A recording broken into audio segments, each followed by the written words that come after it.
Monsieur le ministre, nous nous sommes rendus ce dimanche à Rafah avec plusieurs parlementaires. Nous avons été porter un message de paix, le cessez-le-feu permanent et immédiat, assorti de la libération des otages.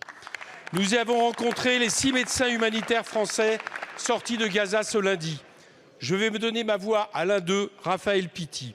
Il parle de rues et de trottoirs sans 1 mètre carré de libre parce que 2 millions de personnes qui ont fui le nord de Gaza bombardé, puis le sud de Gaza bombardé à son tour, sont désormais massés sans aucun abri dans un espace prévu pour en accueillir 200 000.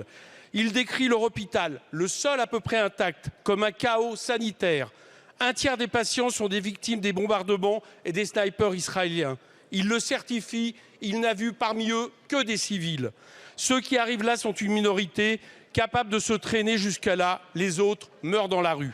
Le reste sont des pathologies, infections, qui faute de médicaments deviennent mortelles. Raphaël Pitti a été maintes fois en Syrie et en Ukraine, a été médecin militaire. Il n'a jamais vu pareil désastre.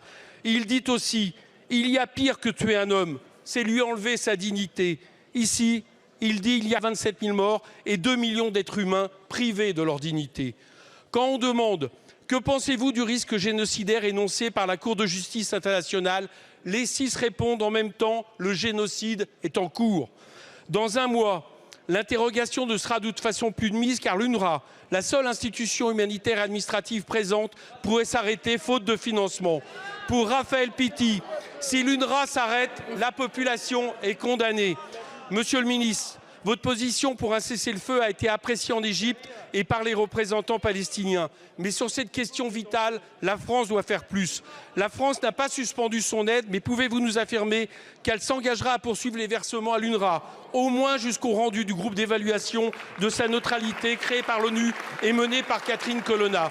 Que compte-t-elle faire pour que les pays qui ont interrompu leur versement, les États-Unis mais aussi les autres pays européens, reviennent sur cette décision?